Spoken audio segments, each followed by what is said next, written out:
All right, we will call to order the September 25th Committee of the Whole meeting. The Nebraska Open Meetings Act legislates the methods by which public meetings are conducted. Information pertaining to this act is available on the board clerk table over here by Sheila. All right, Sheila, can we get roll call, please? Justin Thompson. Present. Joanne Lynn Present. Emily Garrick. Present. Cindy O'Connor. Present. Skip Altig. Present. Angela Blaze. Present. Okay, and our mission statement, North Platte Public Schools is a destination school district and community that embraces innovative opportunities and distinguished programs to create highly competitive advantages for all students, instilling the canteen spirit in an evolving world. The canteen spirit embodies generosity, selflessness, and unwavering support through service, pride, collaboration, and grit.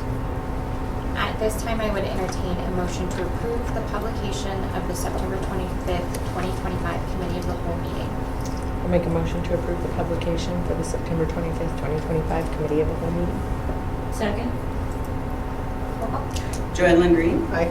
Emily Garrick. Aye. Cindy O'Connor. Aye. Skip Altig. Aye. Angela Blaze. Aye. Justin Thompson. Aye. Motion passes. At this time, I would entertain a motion to approve the agenda for the September 25th, 2025 Committee of the Whole meeting. Motion to approve the agenda for the September 25th, 2025 Committee of the Whole meeting. Second. Roll call. Emily Garrick. Aye. Cindy O'Connor. Aye. Skip Altig. Aye. Angela Blaze. Aye. Justin Thompson. Aye. Joanne Lynn Green. Motion passes. Please rise and join us for the Pledge of Allegiance. I pledge allegiance to the flag of the United States of America and to the republic for which it stands, one nation, under God, indivisible, with liberty and justice for all.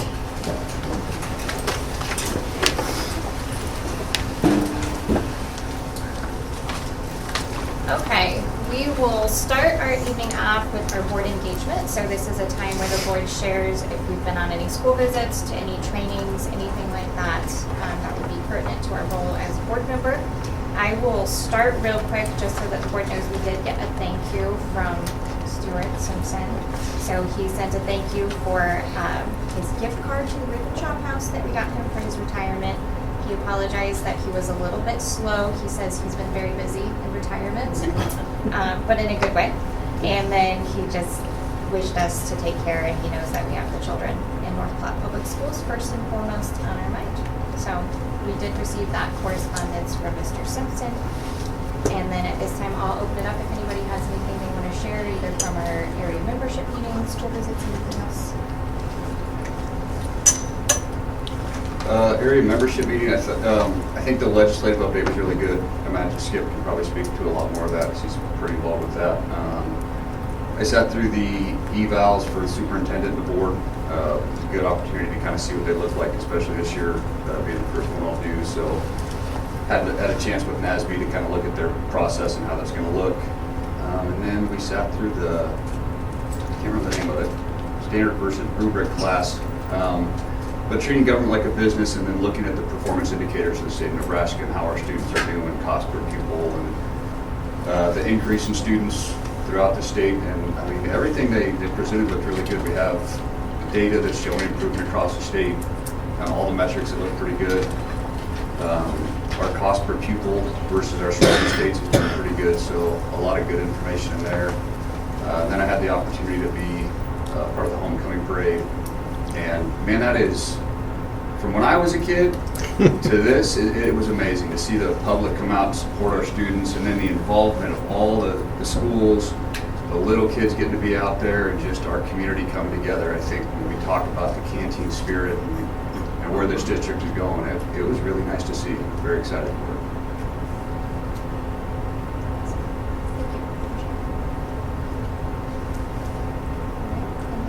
Oh, yeah. Well, the legislative update, yes, at the area meeting was great. There'll be a lot more about that. I have a meeting in November, or it'll actually be the last meeting of this year, and then starts again in January.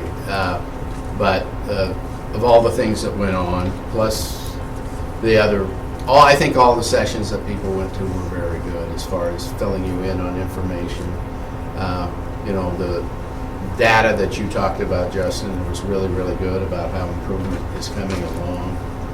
One of the other areas that they talked about in there, we had about 300 less positions of teachers. Last year we had 900 and some positions in the state that weren't filled. This year there are only 600 and some. That's still too many, but that's still like a 300 teacher improvement as far as positions. And that was, area meetings are always very good, and then you get to meet some people that you see from the other schools in the area. I also then on Wednesday, September 10th, visited Cody's school. I had a tour of the building with Mrs. Allen, saw some really good things going on. You know, the use of the smart boards. The kindergartners were picking up, they were doing sounds, and I'm always intrigued with kindergarten and first grade because they are so, they know they are learning, but they're somewhat uncertain at times. So I always think that's great. And then they would have a picture of the sounds, like the 2 words they were doing were fan and fish. And then Ray asked for a student to go up and show the picture of the fish after they said it, or the fan. And they did several of those, and that was really intriguing to me. In 3rd grade, they were talking about vertebrate and invertebrate animals and talked the difference between them, and also pictures. Then PE classes, they were doing a lot of different exercises. They came in right away and started. I thought that was really good. And I also got it, they were doing one of the counseling specials at the time that I was there. And they were talking about stress. And I think they were 4th or 5th graders, about stress and how to deal with stress. And I thought that was really, really good. It was a really good visit. Mrs. Allen has put up an attendance chart for the month as far as attendance to track that. And for August, the lowest was 95%. The lowest for all the classes was 95%. And the highest was 98%. So I thought that was really good for the start of school. And Mrs. Allen and her secretary commented on requiring a doctor's note on absences has really helped attendance with the students. And they are going to keep track of that through the course of the year. And of course, it's our oldest building. It is our oldest building, but it's very well maintained. You know, still got to walk up some stairs, which is okay, but yeah. Excellent visit. Really was an excellent visit.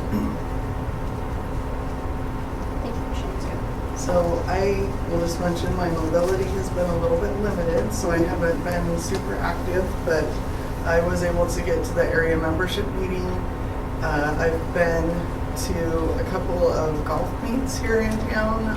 Just really appreciate that we have the golf courses and that we have a partnership with them so that our students can use those things. It would be really not convenient for the school district to have to get a golf course. So you know, it works out, and it's nice that we have more than one so that they can get some experience playing in different types of conditions.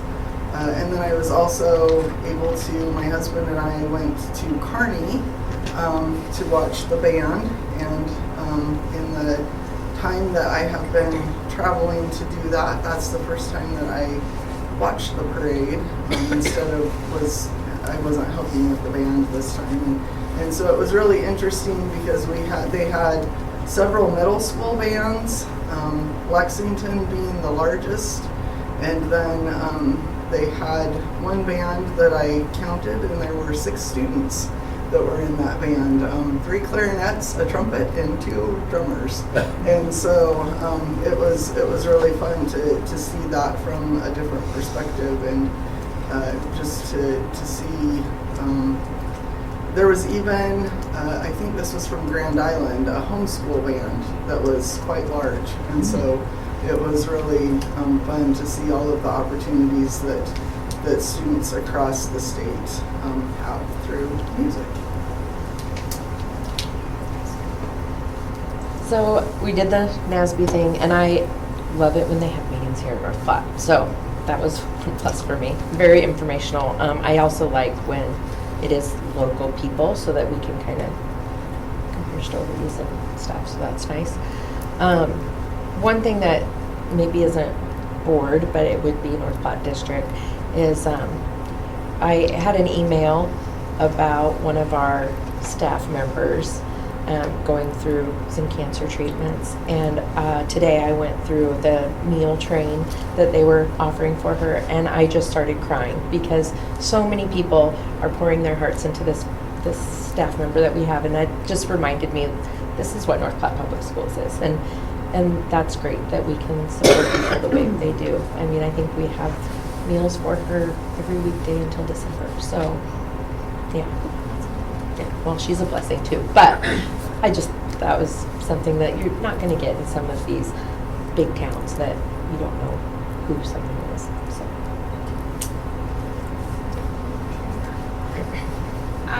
I just had a couple of things that I really were impactful for me for the area membership meeting. But first, I did want to echo what Justin shared about homecoming. I think it's really exciting to see that week and the parade and the pep rally not just being about football even. We have some neighbors that help babysit my children that are involved in other sports, and they were so excited for my children to go to the parade and to see them and partake and to celebrate the activities that they do. And so it was cool to see that from their perspective and how like special and celebrated they felt. So that was pretty neat. And then from the area membership meeting, I really enjoyed it. There was a session that John Spots put on that was like all about brain science. And I think a lot of us were in that room. And it felt kind of like so much of what we do in our training as board members is a lot about processes and rules and how we do this and what you're allowed to do with this. And a couple of those conversations that I really felt like they were getting to the heart and the meat of why we do what we do and the philosophy behind what we're all striving to do. And that was one session that I just kind of sat there and was like, oh wow, it kind of brings everything back into perspective. And he had just made a couple of statements that really stuck with me, and I think kind of went into maybe some of the things that we're trying to do with our strategic plan and the kind of children that we're trying to educate in our district. So one of them was he had made a statement that the pursuit of pleasure in your life doesn't really add value, but we spend a lot of time doing that. But the things that really add value to your life are the things that you work really hard for. And talking about just resilience and grit and developing those things. And it really stood out to me that that's something that we really made sure was a part of our strategic plan. And so I really appreciated that statement. And then there was just a lot of data and information shared about how we used to live in a world where children had a lot more freedom, maybe just it was a different time growing up, and now we tend to overprotect our children in the outside world, but they're maybe underprotected when it comes to the internet and some of the things that are new in our culture. And that was pretty eye-opening to really think about all of the things that our children today are facing that would be different than what we all grew up with. And a lot of information shared about screen time, about the impact that has on children's mental health, how we see that impacting their ability to learn in school, and just so many things that go into that. So I literally took like 3 pages of notes just from that one, I think, 45-minute session with John. And then I also appreciated that NASB, they put together like these like information cards for us as board members that to me kind of like demystify some of the frequent things that we talk about or answer questions about.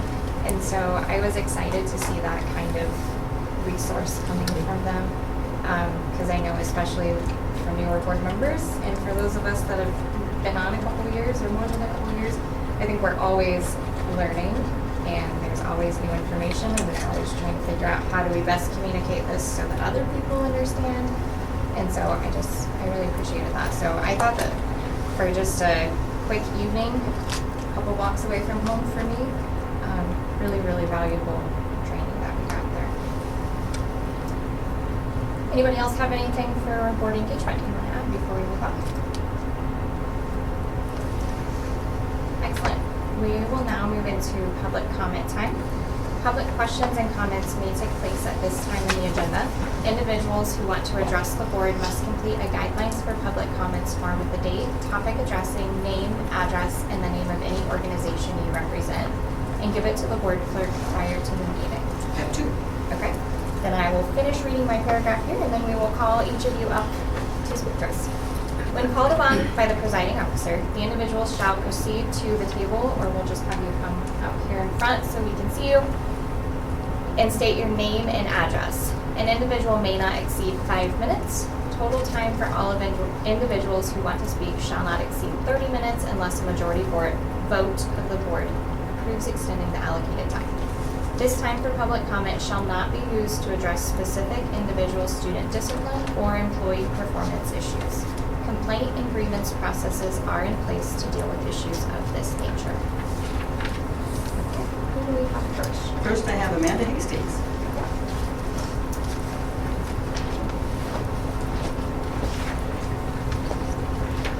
My name is Amanda Hastings. The address is 1805 West 2nd, here in North Platte, Nebraska. I was just wanting someone to contact me about the situation that happened at Buffalo Preschool and has developed in a manner that is beyond my ability to manage independently or correctly identify what happened. I respectfully request the opportunity to meet with a representative to discuss the matter and to obtain guidance on how to be appropriately addressed and resolved.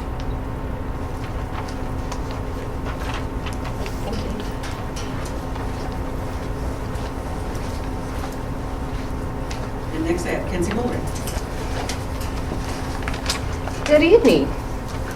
I just read something on communicating and how you're supposed to give a speech. It was a John Maxwell's podcast I was listening to, that you start off with a good hook, you end with something to leave people with, and you're supposed to get there really fast. So I'm going to try to do that tonight.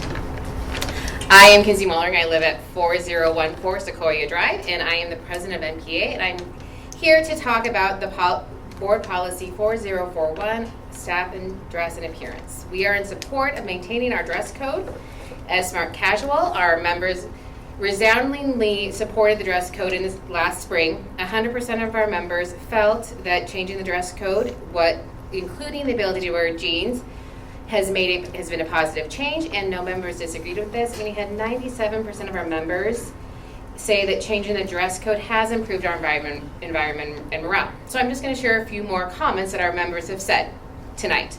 One member said, "I appreciate the ability to choose what I wear and the flexibility and versatility that jeans give us, especially if we are working on projects or on the floor a lot. This happened to me today. I call my students my friends. I had a friend who was seeking attention. She was exhibiting attention-seeking behavior. I needed to move where I was instructing. I was sitting at my table. My only option was the floor. So I took all of my stuff, I moved my one student, and we sat on the floor. Wearing jeans makes that a whole lot easier for me. And I can be consistent, because this friend of mine, I do this about 3 or 4 times a week. And I can do that on a regular basis. So my students continue to learn, and my student who needs to learn appropriate ways to get attention no longer gets the attention, and we're no longer feeding that behavior. And we can work on changing that behavior. In addition to the flexibility, it has improved morale. Another teacher said, teaching can be very thankless some days, and wearing jeans is a little thing that can bring joy. Having the dress code has not added any financial burden to the district, but it's made a big difference. I was talking to one of the secretaries at one of the buildings I'm in, and we were talking about things, and she commented that dress code has been huge.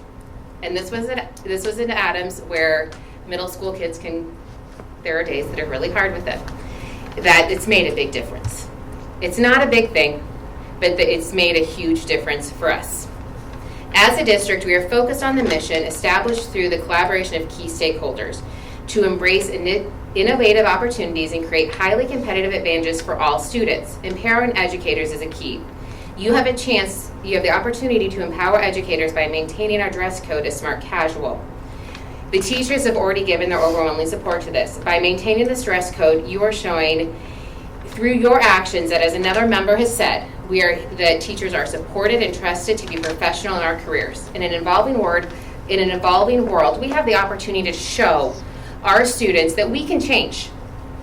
As things change, we can change things based off of what is happening, but we can remain focused on the values that will stand for all time, including service, pride, collaboration, and grit. In closing, I encourage you to support continuing our dress code as it is, based off of as speaking on behalf of our members, and I thank you for your support and your time. Thank you. Okay, is that it for public comment? That's it.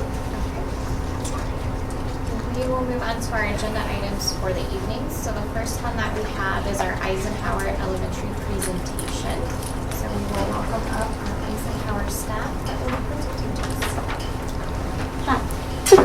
I'm Colette Sauer. I am the principal at Eisenhower. Thank you for joining us and welcome to our building. I'm going to do a little introductions and then talk about our building vision and our goals. Our Guiding Coalition team includes Kim Mertens, who teaches kindergarten, Jill Hansen, who teaches second, Becky Gibbons is our counselor, Ashley Melvin is our first grade teacher, Katie McLean teaches fourth, Laura Poe teaches fifth, Stephanie Humphreys is our SPED teacher here, and then myself. Our vision for Eisenhower School, collaboration in schools fosters an inclusive, respectful environment that empowers our students and our staff through our data-driven teaching and our essential skills, our development for success in our changing world. Our behavior, our idea is to lower our Tier 2 and our Tier 3 behavior incidents from 11% of our referrals to 9%. We hope to do this by having more positive behavior drawings with other items such as lunch with myself, buddy rooms for teachers for those that would like to utilize. So that might be a second grade classroom, utilizing the fourth grade classroom if we have a student that needs to visit a different classroom, take a little break. They might have to take a little note to the second grade classroom teacher. Soaring Eagle Award is new for us this year. It is making positive choices when following our Boys Town skills paired with positive phone calls home. Mrs. Gibbons has put this together. Okay, sure. Okay. So we're super excited. This is new for us this year. We are wanting to really focus on the Boys Town skills and making sure that they're being followed, but that the kids have a good understanding of what's expected of them. So what the teachers are doing is each week we have a Boys Town skill that the teachers are focusing on. Other adults in the building can also respond to the teachers if they see the children responding to the particular skill. So the teachers will, I've sent out a Google form. They tell me which student is following the particular skill for that week and write just a 1 to 3 sentence paragraph on what they're doing, what they're seeing, how it's being followed. And then on the following Monday, I announce the winners of that Soaring Eagle Award. The kids come down, they get their picture taken, they get a certificate, and we make then a positive phone call home. So this is, we felt like helping with behavior, but it's also making that positive phone call home to the parents, so we're getting the families involved. Then Qdoba came in and they're like, great, we'll just help with this. And so the students that get that Soaring Eagle Award also get a Qdoba certificate for a free entree. So then we've got the community involved. So we feel like we've covered a lot of different things. Teacher involvement, giving those positive praises to the kids, and the kids are super excited. Like, they come down and they're looking forward to it. The other cool thing is they're also really looking forward to seeing what their teacher has to say about them. The teachers are, you guys, their comments have been just so amazing. It has been fun to see and how they brought new things in and tie in other things that are going on into the classroom. The kids love to see that, but they love the fact that I come get them. We make that positive phone call home. They get to tell their parents, so I see them at the door and they're like, do I get to make my positive phone call home? And I'm like, absolutely. So it's been a really cool thing so far, and we're really excited that Qdoba decided to partner with us as well. So, yeah. Michael Ochoa is one of the managers at Qdoba. So when he came to visit, he said, weren't you one of my teachers? And I said, indeed I was. and so he's a graduate of Verplat, and he comes and visits and brings us all the awards. So it was super fun to see him again. He's not in 6th grade anymore, so there's that. Our attendance goal, like Skip mentioned, we, for 24-25, 55% or higher of our population, we hoped of our students would miss 5 or less days, which would be up from 50.7 the previous year. So far this year, our attendance is looking really great as well. We are 97% in almost all the classes, and then just 96. So we're off to a great start as well. Our NSCAS, we are going to utilize our MAP goal setting. We're going to continue our grade level collaborations that we have. That is super powerful to have our grades meet together for targeted interventions and enrichment. We're going to continue our positive reinforcements and then continue our attendance awards as well. Our organization of intervention and enrichment will be student-centered. It will be skill-based and consistent with collaboration between grade-alike teachers. We're going to utilize a consistent procedure for all Tier 2 and Tier 3 student referrals, academic and behavioral. And we'll implement and reinforce our system for students who show growth and proficiency on our NSCAS assessments. Our building goals for by the end of the 24-25 school year, we were at a 60% of our students will score at or above the proficiency level on our benchmark assessments. We are going to collect the data, review formative and our summative assessments. The organization of intervention and enrichment will be student-centered, skill-based, and consistent. And we will utilize our MTSS process for collaboration and communication. Thank you. Any questions? Comments? That was very good. Thank you very much. Yeah. So maybe just a reminder for the board, when you see NSCAS up there and you're seeing 24, 25, and 25, 26. So as of last week, I'll look at teaching and learning. The state did release the secure data to school officials.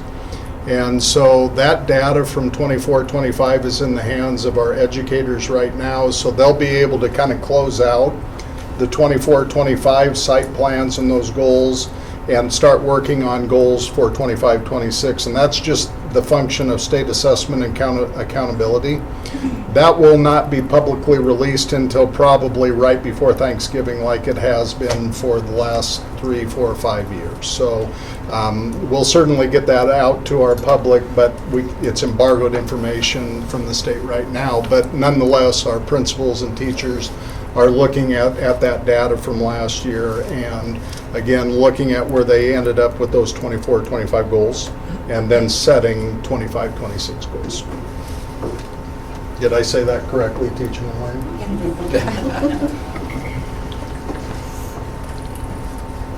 Thank you, Mrs. Bell. Thank you. Okay, next on our agenda for tonight is the Commissioner's SAC report. So Dr. Rhodes, we'll turn this over to you. Yeah, so we are beginning the third year of this ad hoc group that the commissioner put together. And he put this together when he first was hired as the commissioner of the Department of Ed.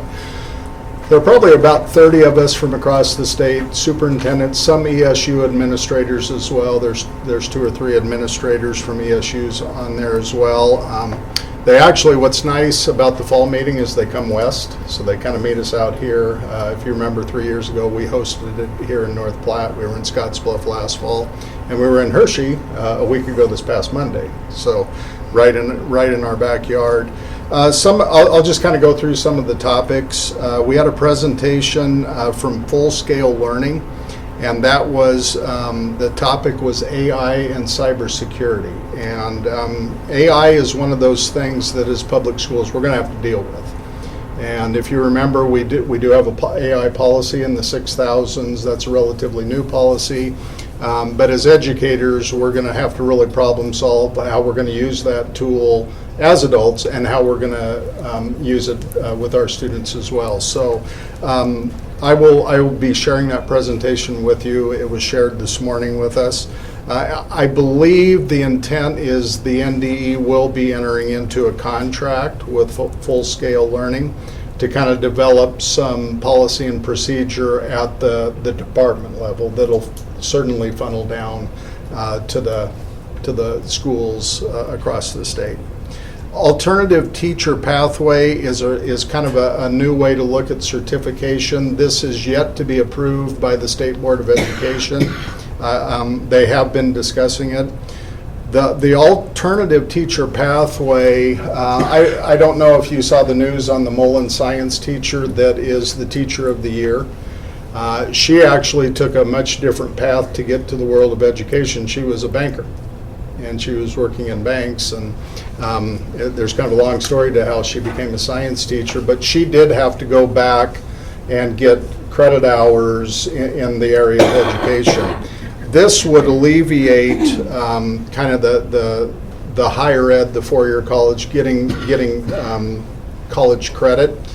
School districts would develop an intern program, and then these folks would be coming from the professional work field, and then they would be mentored and interned with the district, and then we'd sign off on this pathway, and they would get a temporary certificate. So again, that's yet to be approved, but it's sounding very positive that it will be. Brian Hallstead had been one of the deputy commissioners for the Department of Ed 38 years. Does that sound right? He had been a mainstay.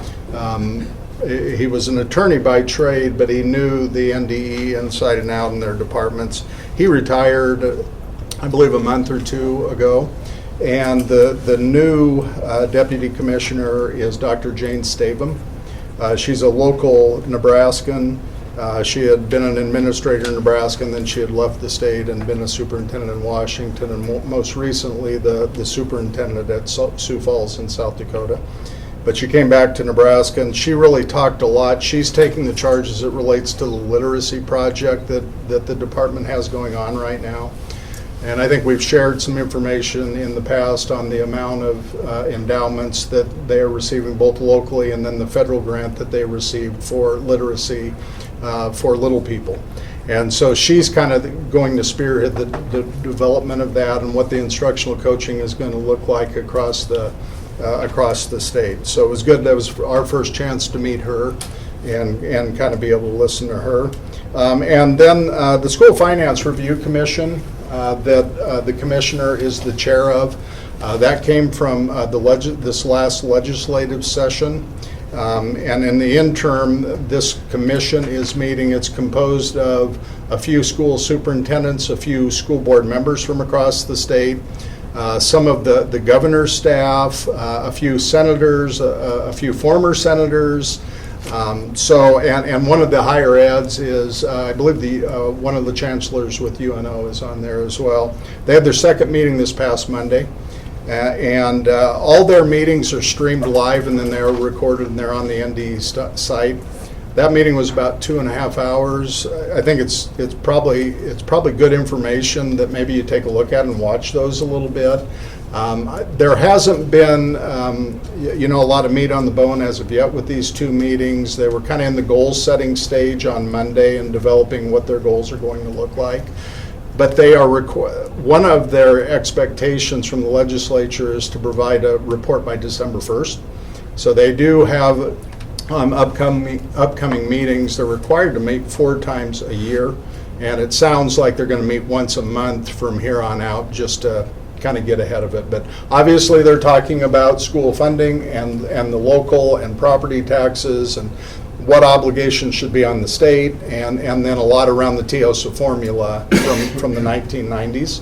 And in fact, Bryce Wilson, who's the director of finance with the Department of Ed, he gave a really good presentation to the commission on Monday as well. So we'll keep updates on that as well as we go through and get any information for you. But that is, we'll share that website with you, and you can go and you can watch those recorded. And then the rest of our meetings for 25-26, we have a meeting in November, January, and April. So, any questions on that group? Okay, thank you. And I think that link, if I remember right, was in our board calendar on our last board agenda Yes, too. it was. Yes. Yep. So if anybody wants to go back and find that, it should be pretty easy to find there to watch the meeting. Okay, the next item on our agenda is to discuss the option enrollment resolution, which I believe we'll be taking action on that at our next regular meeting of the board. So Dr. Rhodes, would you share with us? So this also came out of the legislature a few years ago, that school districts through board resolution, had to set parameters around option enrollment into your district. And so you had to state the ratio that you were expecting in your classrooms, and from that, the closing of certain grade levels, classes, and programs, and that's what this resolution does. The legislation is very interesting that you do this in October, and it also extends through not just this school year, but next year as well, until you pass a new resolution next year.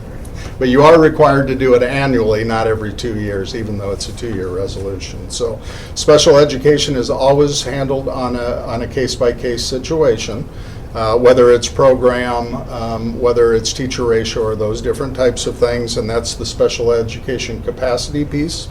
The numeric capacity, we have set where we want to be for our K-2 classrooms at 20, and then our 3-5 at 22. Those are the same as what we set last year. Grade level sizes at the middle schools are at 325. And then in terms of specific programming, we have our elementary EL programs at 10 students per classroom. And then our English learner programs at the secondary level at 15. We have not had a behavior program for a few years at the elementary level, but we left that on there in the case the Advent we would be able to put a program together before the end of this year. So that stayed in there at 5 students, and then our alt ed program at 10 students. Now, we have more kids in these programs, and we have more room in these, or more kids in these classes as well, but remember, this is for optioning in. So it sets the parameters for wanting to option into the North Platte School District. So in terms of programming in class on what is closed for the remainder of this year and next year, all our EL programs are closed. Cody Elementary, kindergarten, 2nd and 4th grade. Eisenhower Elementary, 3rd and 4th grade are closed. Jefferson Elementary, K 1st, 2nd, 3rd, 4th, and 5th, all grades at Jefferson. Lake Maloney, 2nd and 3rd grades are closed. Lincoln Elementary, kindergarten, 1st, 2nd, and 5th grade are closed. McDonald Elementary, 1st, 2nd, 3rd, 4th, and 5th grades are closed. Washington Elementary, 2nd, 3rd, 4th, and 5th grades are closed. Our elementary program is not operational right now. And our North Platte High School Alternative Education Program is closed as well. So, questions? About how many kids do we have opting in? Like, let me look that up to be specific, to make sure I have the number. I would imagine it's probably 60 to 70. I'd have to look at the historical data as well, who is optioned in. I have a pretty good idea this year who is optioned in. And just to be clear, because it's on the record, that is not meaning we don't have room in those classrooms. That's just for children Specifically for opting opting in, yes, correct. Yeah, great question. Just so that nobody calls and says, oh, I heard on that meeting. Why did we close the school? Nobody else can go to Jefferson. Good clarification. Okay. Any further board discussion or questions on this?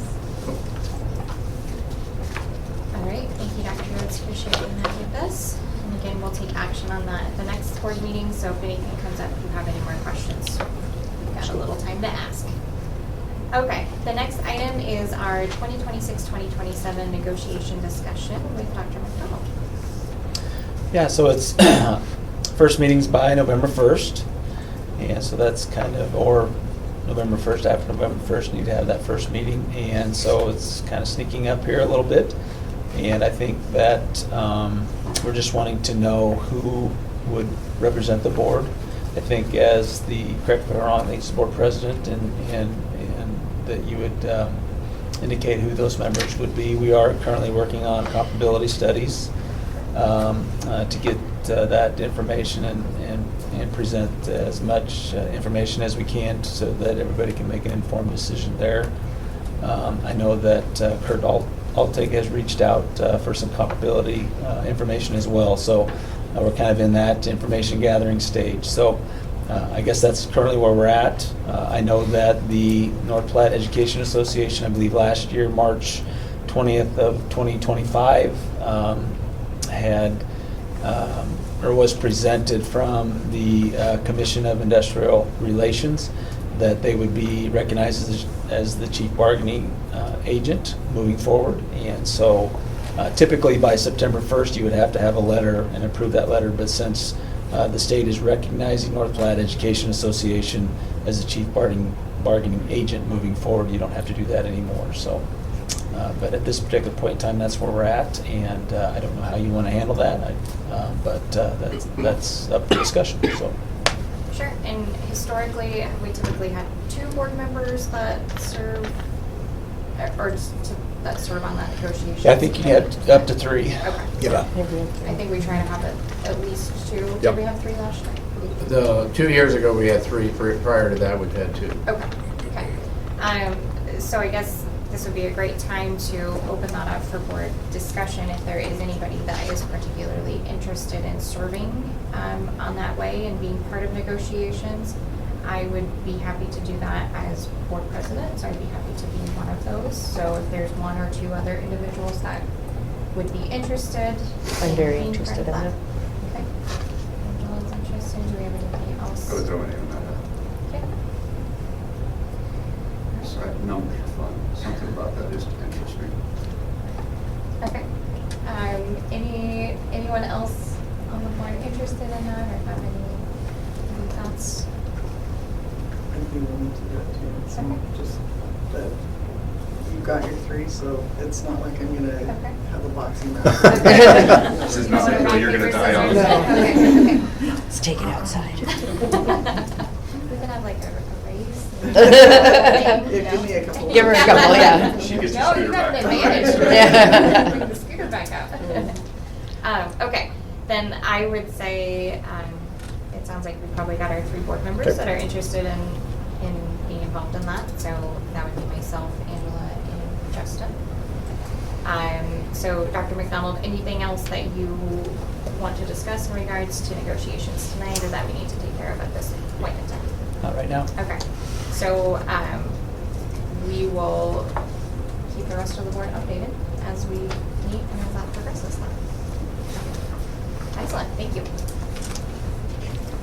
All right, and now we will jump into the always exciting policy review portion of this meeting. So just as a refresher, we're in the second half of the 4000s policies. And I would say we just go through, if you have any formatting changes, anything like that you've noticed, things that are very basic that are not changing the content or the language of policies, we do not need to discuss those tonight. Those are things that I know Sheila really loves getting those emails. Although I didn't notice too much of that in these. So these ones are I tried to close. change some of that formatting as I've gone through these the Okay. last I was couple of gonna say, weeks. these ones I had way Hopefully less- they've been updated on the Okay. website. Excellent. So Dr. Rhodes, before board members share, is there anything by way of Well, update I that think, you want yeah, to share just with us? anecdotally, I would just remind the board that 4033, 4035, and 4036 were actually reviewed in March, and they were reviewed when we went through the 1000 series. They actually were in the 1000, so we reviewed them and renumbered them and put them into the Personnel 4000 series. So again, that was 4033, 4035, and 4036. And then our August updates that were approved last month actually came from KSB, and that was 4051, 4057, and 4059.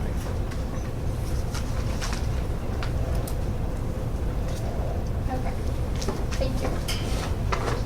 For the refresher on that, are there anything that you saw in these policies, Dr. Rhodes, that you feel like? Yeah, warrants so a Mr. discussion Mills or and update? thank you. Mr. Mills and I met, and we have some suggested recommended changes to 4028, 4029, and 4056, and those are in your packet there.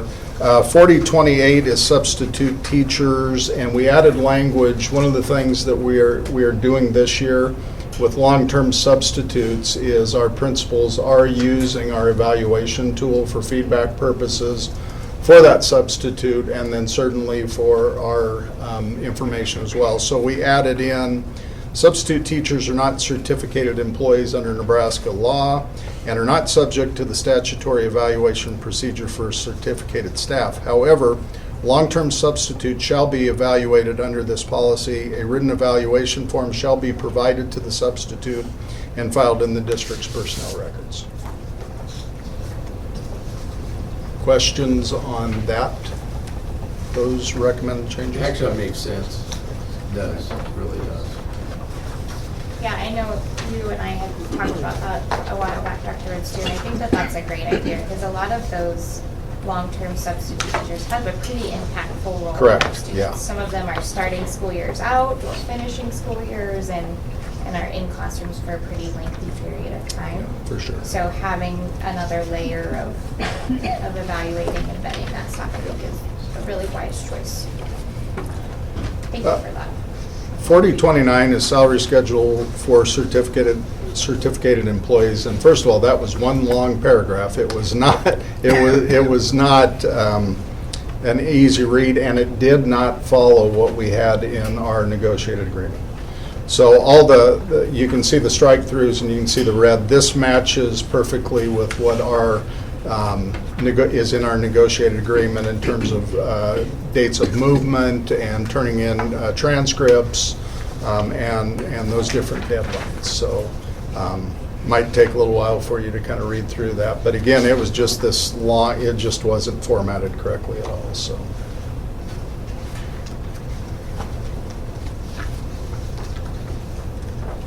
And then the last one is resignation of certificated staff. If you recall, last month we had 3 very, very late resignations. So between Mr. Mills and I, we perused quite a few different policies that districts had across the state in terms of late resignations. All of them have that April 15th deadline, but we did add that third paragraph that is any certificated employee who wishes to be released from his or her contract after April 15th should consider the difficulty of securing an adequate replacement for the district and the disruption to the educational program. A late resignation greatly increases this difficulty and disruption. No request for release after April 15th shall be guaranteed. The superintendent, upon reviewing the request and its impact on the district, shall forward the request to the board with the appropriate recommendation. Now, I will tell you, I looked at Millard Public Schools, and theirs was absolutely after April 15th, you're not going to get out of that contract. So there are districts that hold true to the April 15th deadline. We had talked last month, or that we try and work with people as best we can. It's always based on a suitable replacement, obviously. We want to make sure that we have good instructors in front of our children. And then certainly we look at life changes and some of those things that happen as well, so.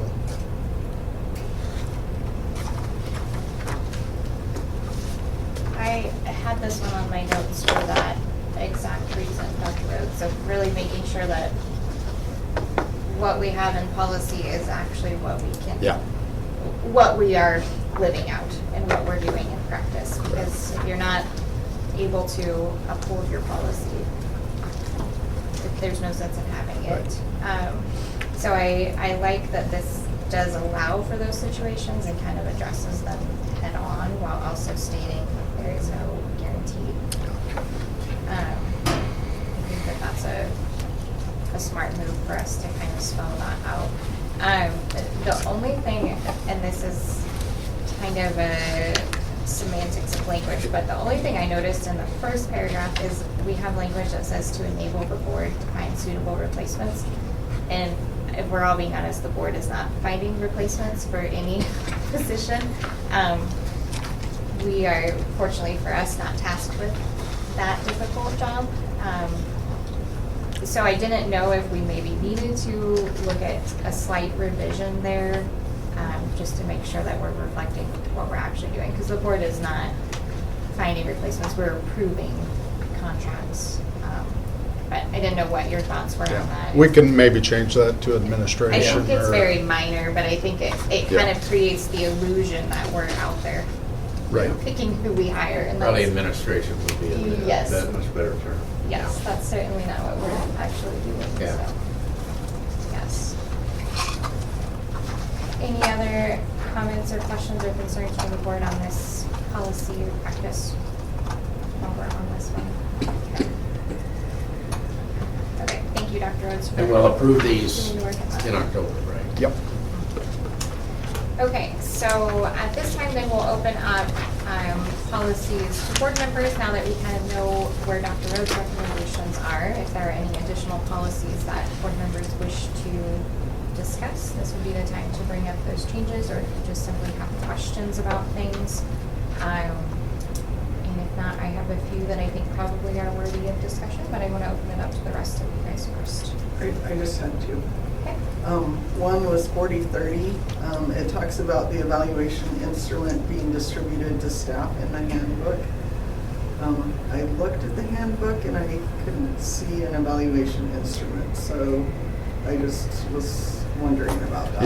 Yeah, so the evaluation and other pertinent policies that are required are in our talent ed in individual portal accounts, and then our principals also at the beginning of the year go through that evaluation form. So I think it's probably a change that needs to take place, either that it's communicated and maybe not say the where it's communicated at, because we've gone with electronic in so many cases anymore.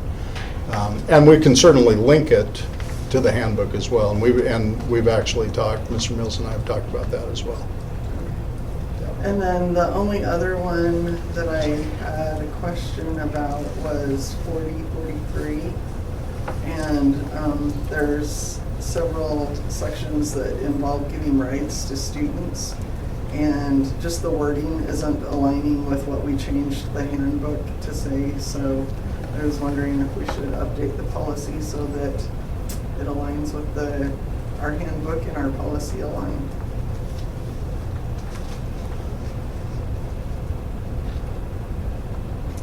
That is a good observation. Okay, anyone else?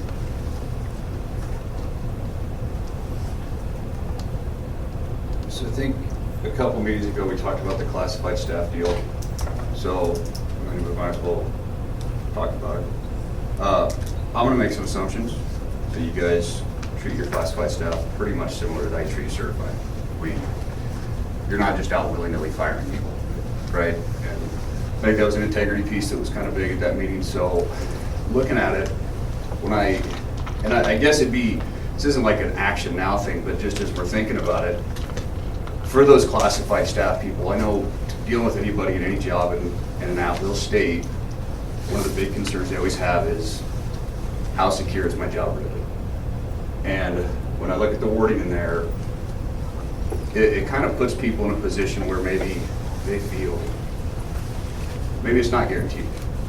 I assume, and correct me if I'm wrong, if you have a classified staff member who has a disciplinary issue, there's a progressive disciplinary process. And when we talk about dealing and treating our people right and making sure they have that confidence, I just don't know if we want to make a policy change that reflects that there will be a progressive up to termination depending on the violation of the rules. Because we all know that sometimes the first violation is something you get terminated for. Yeah. So I think from my perspective, again, I'd like to hear from classified people and other people, but how can we make sure that even our non-union members have that same feeling of support within our district? And that's not just a school district thing, but that's everywhere. And I think in at-will states, it's always really iffy. So I know we discussed it. I don't know what that looks like for you on the administrative side, but just that second paragraph of basically like, you got no due process, you're not going to hear anything if I want to hear it here. Yeah. So if we can find a way to balance at-will, but also give, even if it's just a sense of their security, and hey, we are going to follow a progressive disciplinary process with you, just as we would with everybody else. To me, that's showing all of our staff, hey, from janitorial to secretaries, we're here with you, and we want to make sure you're confident in your job.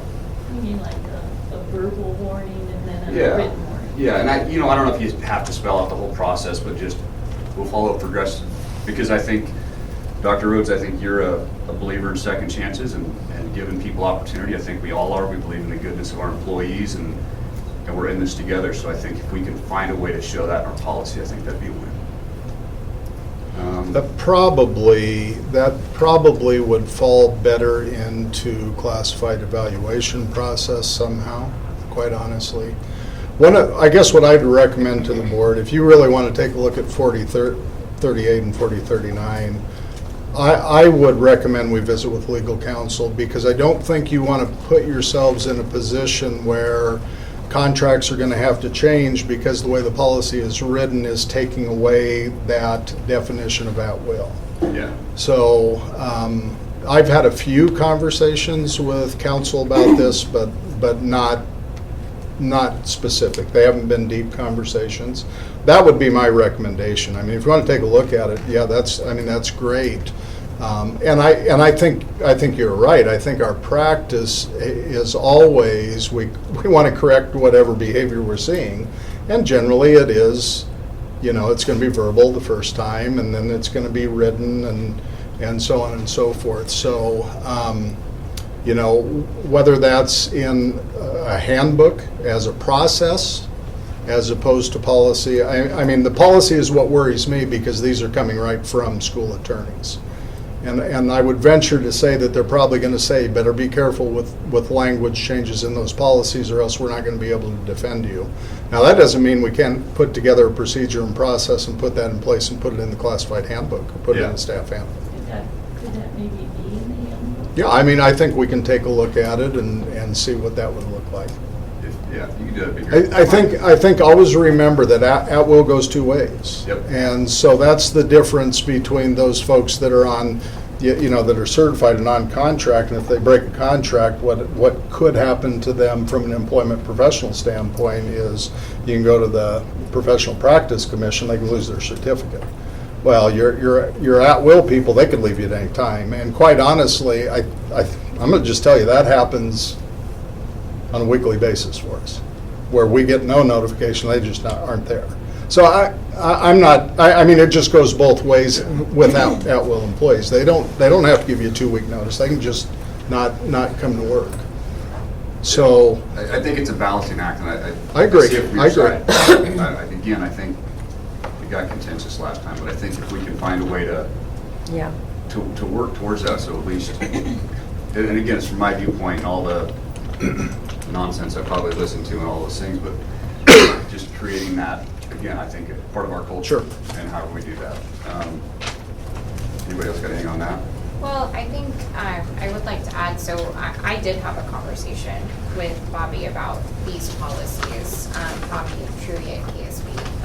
And I had even sent over like some ideas that I had maybe on some language that kind of brought forth some of the ideas from board members' concerns from that meeting where we discussed handbooks in updating some things in our current policy. And in the conversation with him, it was kind of left at, as the board, we can put in policy what we want to put in policy. I mean, that's our role. As attorneys, they tend to recommend against having super specific things. And he was like, I realize that this is not very helpful for you, but there are things that are left vague for certain reasons. You can't argue if it's not vague. Yes. So he was like, my only concern would be, he's like, absolutely, I see where you're coming from and I see your intent and what you guys are wanting to do. And he didn't disagree with that intent. But he just cautioned against, like, be careful that whatever language you use, that at some point it doesn't come back and backfire on you and cause things that maybe you don't realize at the time, like, that could happen. And so I think that it is something we should continue discussing as a board and maybe bring forth a couple different language ideas and then run those through Bobby and say, okay, what could be the downsides of this? Yeah. Talk us through a scenario where this doesn't go the way we think it's going to go. You know, what could happen? I think that would be the prudent choice as a board. I will tell you my personal opinion. I don't feel super comfortable with the language as it is. And it's not necessarily that I disagree with what's stated as practice, because I understand at will is very different than our contracted employees. But I also know that those people are so very needed in what happens in our school buildings every day. And I know that if we didn't have those individuals in those roles, we would not function well as a school. So it takes both our certificated and our classified employees. And I really do want to make sure that our classified employees, that they know that we see how important they are and that they do feel valued and secure in their jobs. You know, if you are doing a great job in your job, you shouldn't have to worry about something happening at your job. So I agree with you, just that peace of mind, and maybe it's very subtle language changes that aren't, you know, that still aren't super specific, but that maybe remove a little bit of the harshness of the current wording. Yeah. Well, and maybe just put it in the classified handbook. Yeah, I think if the handbook's an option, and again, like I said, this isn't like a, hey, let's change it this year, but I think it's a discussion piece to moving forward for next year's handbook or whatever it is, whatever legal mumbo jumbo they decide is the best. I think, at least from where I sit, it just builds that confidence. You know, and it shows, I think, and again, I think I've never seen it. And you know, I know I'm new on the board, but I don't see a bunch of vindictive administrators going around firing people for no reason, and I don't think that's ever going to be the intent with the folks that we're working with right now. So I don't want that to be misconstrued. I just know that sometimes just a little wording change to show people like, hey, we're looking for you, we see you, we hear you, and we want you to be confident. If that boosts morale and continues to I'd be pretty happy about that. If there's a way to do it that doesn't put us in legal hot water where we make an employee ends up kind of honking us in one way. Sure, sure. So whatever that looks like, if it's a discussion for next year, that's fine too. I think my recommendation might be that we bring this as an item specifically on its own on our next meeting agenda, just so it's a more targeted discussion, and maybe between now and then, I would be happy to reach back out to Bobby and kind of start the conversation of what would be like the, no, you should not do these? Like, is there a no list, or is there what do we have a little What bit are of options wiggle room would be? with? Yes. So if you have some thoughts on language that you would like to see between now and then, you would like me to send that over to I'll him? get you and Dr. Rhodes some ideas. Perfect. Then we can run, I think sometimes when you're dealing with legal advice, it's helpful if you have a specific question, like, what about this? And then they can offer advice specifically on that, so. Okay, great, thank you for sharing that. Cindy, did you have anything more? I know that this was something Justin new. said it just great. Okay. I think that would show our classified staff that, I'm going to use you as an example. Somebody could come in and say, well, I don't like how Sheila looks today, you're gone. You have said that to me. That's what I'm in the high chair. So, yeah, that was good, I liked it. Thank you. And I did have a question, 4045, the milk expression. I know some breastfeeding moms go well beyond a year. There's also the weaning period, things like that. I assume, again, that there are some exceptions to that 12 months of time, and we've kind of worked with people. Yeah. depending Oh, on how they're absolutely, doing that. absolutely, yeah. Does our policy need to reflect like? Well, this 12 months is strictly taken from the federal law. Okay. So, in fact, it was changed or revised, I think, 4 or 5 years ago, if I remember. I don't know. That's when I was at Gothenburg, but I know we had to amend that based on a change within the federal law. Yeah. As long as people know that for Yeah. breastfeeding mothers, there's still beyond that 12 months, you can still do that. Yeah, So I think it's- absolutely, yeah. It's important to at least know that. Yeah, and I don't see a time period in our policy. It says provided for 1 year after the child's Does it? birth. Yeah. So I think it should just say will be provided. Yeah, Well, it's got to be meet the federal requirements law. of the law, and that's the Yeah. reason And that that's why it it's. says 1 year. Yeah, yeah, well, and then it says unless otherwise required by law, Yeah. which would be, I mean, there'd be some medical Could we put at least in recommendations. there? Well, I can reach out and ask, again, it's part of the federal laws. Well, the federal law is the 1 year and otherwise Yes. required. Yeah. Totally Yeah. understand that. So if we as a district put provided for at least 1 year, Yeah, I don't know. that tells our employees that you can talk to us about it. Say, hey, I'm doing it for 2 years, whatever. Because this way it just looks like 1 year and then you've got to figure it out on your own. Yeah, I don't know what the rules are on that. How legally, whatever, but again, as long as, if we're providing those exceptions, again, or as long as our policy says, hey, and there's options, or if it needs to say that, or however it needs to work within federal law.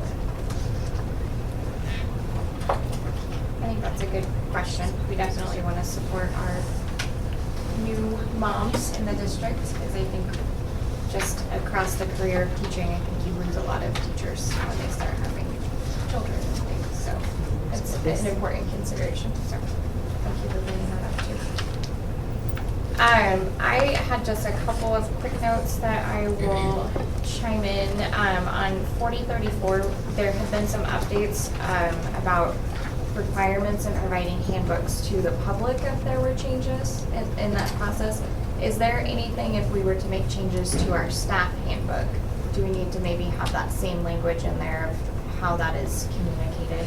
It's up to the board. Okay.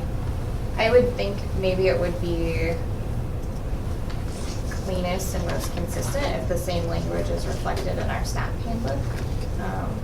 That if there are changes, that's communicated with them, and probably that same process on what the changes are. Okay.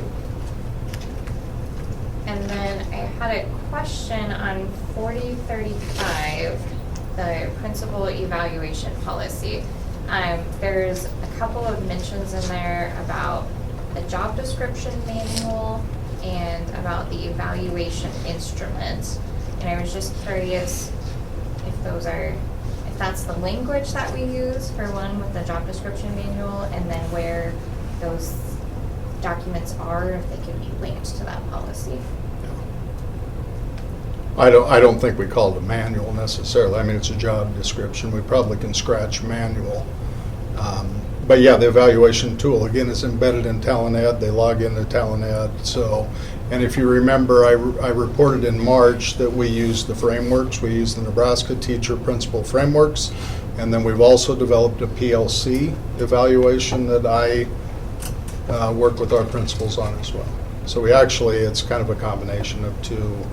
And I think we did provide in paper form the frameworks to the board in March. I think that was part of the policy that we provided, because it's referenced in there as well, I believe, the Nebraska Teacher Principal Frameworks. I didn't know that I know we've been working like on an organizational chart. I didn't know if there was, I know it may not be a manual, but I didn't know if there was even anything formal. Yeah, I wouldn't call it a manual. Okay. That was my only question on that one. Okay.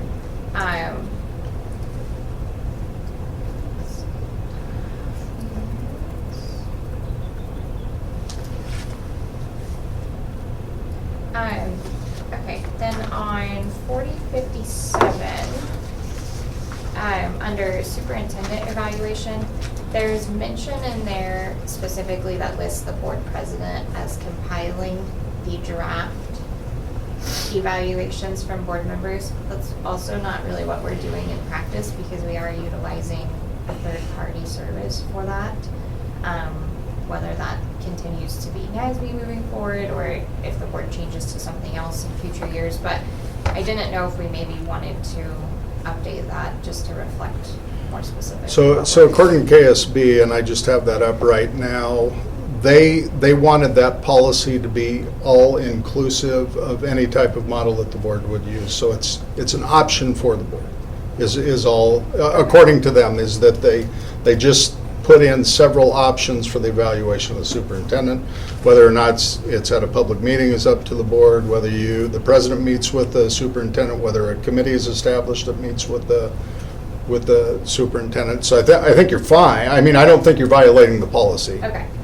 I just want to make sure that by us, utilizing those services, because I personally, and I don't know how you guys feel about it, but I don't want all of your evaluations coming to me to compile your data. But you actually have to be the one that let us know. Yeah. when they Yes, send I them release out. the compiled Right. data. So Yes. you actually will get information prior to us. Right. So in reality, that fits what that policy is saying. I think so. Yeah, I think so. Yeah, it's, yes. I love sending them to you. It's great. Yeah, I want no part of that. Thank you. Okay. Anybody else have any other policies within here that you want to make sure that we discuss, questions or changes that you would like to see? Okay.